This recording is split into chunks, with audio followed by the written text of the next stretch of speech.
morning. I didn't mean to come in and disrupt the panel. It seemed very awkward, but I was told 10 o'clock, so I came at 10 o'clock. It's wonderful to be here. I was reading up on the kinds of activities that the society has been doing and what this Congress, I think, is intending to achieve. Let me just start off by giving you a few data points on where we think we stand as a nation, as a country that is severely deprived of good medical care. It's wonderful that we are now leapfrogging into areas which perhaps 10, 12 years ago one could not have fathomed. A report has said that more than 3.2% of the Indian population falls below the poverty line because of high medical bills. It's a known fact that we don't have the world's best healthcare programs, and healthcare coverage especially is lacking in most parts of our country. And less than 15% of our population, in fact, has healthcare cover. And health insurance for people who live in far-off areas, in rural areas, is something that comes by very, very scarcely. Telemedicine is a concept that is not new, and I'm sure some of you here know much more about it than I do. But I think it's important for us to put into perspective the technologies that we have, the initiative that people have taken, the few pilot projects that have been successful, and how we can intertwine all of those into the policy-making framework.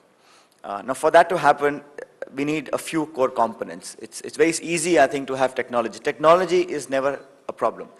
It's never about, do we have the capabilities to deliver the kind of medical services. That technology has been around for years. We've seen this in India, in many parts of the world. But for things to fall into place, you need what I believe are three pillars for the equation to get completed. First and foremost is the infrastructure. Telemedicine can only happen if we have the kind of digital infrastructure which we as a nation are trying to create. We've always been pointed out as a country that does not have the best physical infrastructure. You know, our roads, ports, airports, railways have always been a drawback of some sorts. But in the coming few years, we have taken upon ourselves to build for this country an infrastructure in the digital space that will be second to none. And why I say this is because you can't have the kind of connectivity, the kind of data-intensive transfer of information that we want to do for things like telemedicine unless we have the kind of connectivity that we have embarked upon to create in this country. We are going ahead and connecting all of our panchayats, which are the village headquarters, with optical fiber. As on date, we have about 600,000 route kilometers of OFC. But we've just got the cabinet approval for putting up another 500,000, 500,000 route kilometers of optical fiber that will connect all the village headquarters in this country. We will have the most intensive layout of optical anywhere in the world. And once we have that structure in place, we have the infrastructures, we have the back end, we already have known technologies, proven technologies, solutions that have changed people's lives. That, along with the infrastructure, coupled with the kinds of policies, the resource deployment, and the kind of political will that is required. You see, I think for a country which is the scale and size of India, you really can't achieve many things by just legislating or by having a convention or a conference or a brilliant idea. It has to be the collective political might of the entire country's space. So it's not a political issue, it's not about A government or B government, it's not about the central or the state government or the municipalities or the village panchayats. This is a non-issue. There is no two views on how and whether we should go ahead with these kind of endeavors. We have to get the mandate which we have to roll it out and to put these three things. So content, which is technology, available, no problem. Infrastructure, we are well on our way to creating it. Ideas to scale it up. The kinds of penetration we have are not satisfactory. It also requires, what I think is very important is a change of mindset. You know, people had enough trouble using credit cards online because they feared that it's not safe, it may lead to fraud, and it may lead to identity theft, etc. And for telemedicine, it's very good to see demonstrations. But when you ask someone that, see a demonstration, he'll clap or she'll clap. But when then you ask that person to actually get medicated under telemedicine, he or she will think twice about it. It's all very well to see it on other people, but to do it on yourself, you still prefer to go and see a doctor, physical, you open your mouth, you check your eyes, the doctor will just feel your pulse. You feel much better if you have a physical contact with the doctor. But a study has suggested that only 10% of the diagnoses the doctor do actually require physical presence of the physician or the doctor. So we have to also start changing the mindsets of both ends of the party. It's not just about the patients or the people who need healthcare. It's also about the doctors, the medical staff. They also need to have a change of mindset because this is really going to be the way that we are able to provide some sort of medical care for our country, because it's almost impossible for us to reach out to the 648,000 villages that we have in our country. To have medical establishments, doctors, physical infrastructure is very, very hard to come by. Amount of doctors, now that's a challenge for any part of our country. I have here data which says to me that less than 15% of the doctors actually, 25% of the specialist physicians live in semi-urban areas, and only 3% of specialist physicians actually live in rural India. So with very little incremental cost, how can we reach out to people? The way to do it is through telemedicine, through using technology, video links, to have the kinds of connectivity that I talked about. Those are very, very important. But as we go along, as we do this, one has to be mindful that we are a country with scarce resource. And I'm not talking about other parts of the world, Africa, other parts of Asia, or North America. India is a special case because we are a country of scarce resource. We must avoid duplication of models. We must avoid recreating the wheel every time and again. Why should an Apollo or a Max create systems and then the PGI Chandigarh and then All India Institute also creates the same structure with same amount of money and investment to get the same results? There must be some sort of cross-learning, which I think is happening, but it must be done in a way that it is really symbiotic. We must help each other do this. We are saving cost and time and money, not of ourselves, but also of the country. To give an analogy, I think what telemedicine can do for us in India is what perhaps mobile phones and Skype have done for personal communication. We have now close to 900 million mobile phones in India, adding about 10 to 12 million new connections every month. Now, these handheld devices I don't even call them phones anymore, because in due course, they will become your source of information, entertainment, data. They'll become your bank. They'll become your answer to most questions that people have. And we must leverage this vast platform. We've always had poor connectivity, but today a teledensity of 74% in this country. We can use this platform. These handheld devices can be a great resource for us to deliver information, medical help, assistance, queries, consultations. I can think of maternity issues. I can think of hygiene issues, simple issues which do not require much effort, but can be done through the handheld devices. Again, India is a very large country. We have 22 official languages. So imagine the challenge. It's not just about people who speak and read and write English.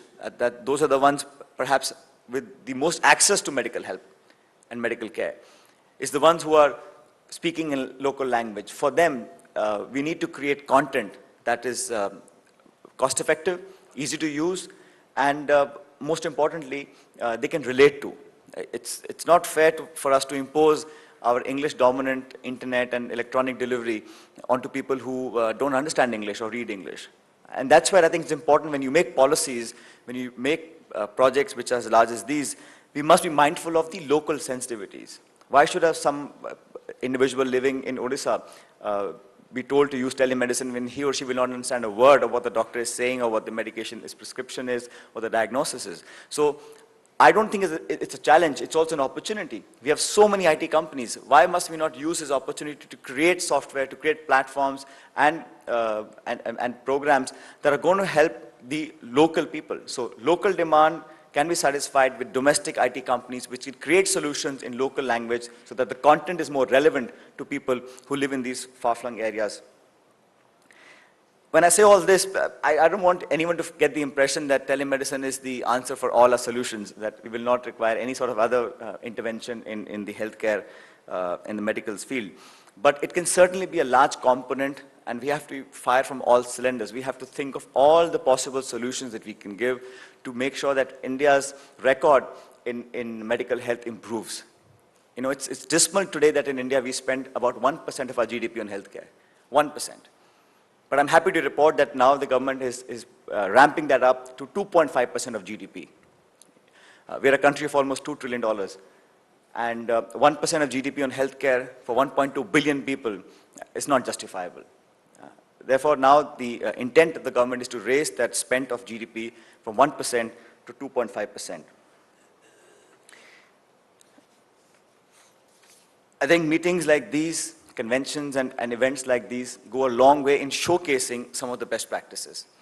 And I think we should have no issues of pride about learning from some other countries, what experiments have worked, what have failed. We must be candid about it. No point in tom-tomming things that we have put some $100,000 and now that has to be the best solution. I think a bit of humility in accepting that sometimes we may not have answers to all the problems all the time is also very important. And excuse me for speaking so candidly, because I know there's some very smart people in this room who have spent a lot of years investing their time and energy to create something. But as you move along, times have changed. Technology has broken barriers of religion, of countries, of biases, of prejudices. And once we have that, this becomes a universal world. Ultimately, it all boils down to zeros and ones. So there is no nationality, there are no racial issues, there are no preset baggages that one has to carry. And even in this field, we must accept and adopt what is best for us, for our society, even for India. One shoe will not fit everybody. There are different needs, different expectations in different corners of our society, different corners of our country. It's a very large place. And India, I think, is really a ready case for us to experiment, to succeed, and then to scale up telemedicine like never before. The growth, ladies and gentlemen, in the next few years has to be exponential. It has to be exponential for us to gain any kind of advantage. No point in having a few pilot projects in 5 big cities, in 4 small villages, and then having a large PowerPoint presentation saying that we've done a successful pilot project. It's not going to help us in the future. And I can tell you from the government's point of view, we are fully committed in not only supporting, endorsing, and collaborating. The government cannot find answers for all market issues. We have to have a partnership of the private industry, of NGOs, of government bodies. So we as a government are very open to ideas, suggestions. How can we jointly develop it? How can we collaborate? How can we move forward together? Sometimes the government needs hand-holding, and more often than not, the government can do the hand-holding, for incubation projects, for small companies that have ideas but don't have the resources. Some people have a lot of resources but don't have market access. And the government can play the role of a facilitator. So we, without sounding overly large and cumbersome as a government, but we want to play the role of a facilitator where we create an environment, an ecosystem can be created where all these innovations and these ramping up of projects and things like that can happen. So the Government of India, my ministry, Department of IT, has already done in the last few years many joint collaborations with private companies, both Indian and foreign. And we're happy in the future also to work jointly, because I believe that it's not just about doing CSR. And believe me, no private CSR, corporate social responsibility, or a feel-good project which looks good to the shareholders will do justice. And no government's dole is going to make this long-term sustainable. The only way this will take off and remain viable is if it's financially viable. It's not about doing charity. It's not about juicing all the money people can give you. It's about finding a middle ground, where you are still recovering your cost, you are still making money as a company, as an institution, to remain afloat. And I think it has to be mutual. It has to be something that you are able to give, provide, at low incremental costs so people can afford it, because as of now, the service doesn't exist. So a lot of people will get help and benefit, but at the same time, it can't be something that people cannot afford. It will not fly, it will not take off. And just to end, I don't want to speak for too long.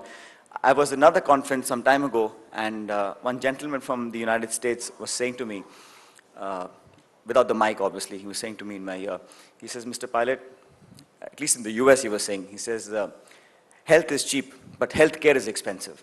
So all the paraphernalia around the healthcare and, you know, all the things that go along with it becomes expensive. But this, I think, the telemedicine avenue opens up a lot of doors, a lot of opportunities, and more importantly, a lot of hope for people who have so far been untouched by any sort of medical intervention. So there's a great opportunity along with the great challenge. I can assure you once more time from the government side that we are there to help you, to support you in anything that can be done, open to ideas in any way and form that you think is appropriate. And I hope that this event goes off successfully. You have a lot of discussions, learn from each other's experiences and practices, and come out better informed so that we can work together to help move forward, not only in India, but around the world. So thank you very much.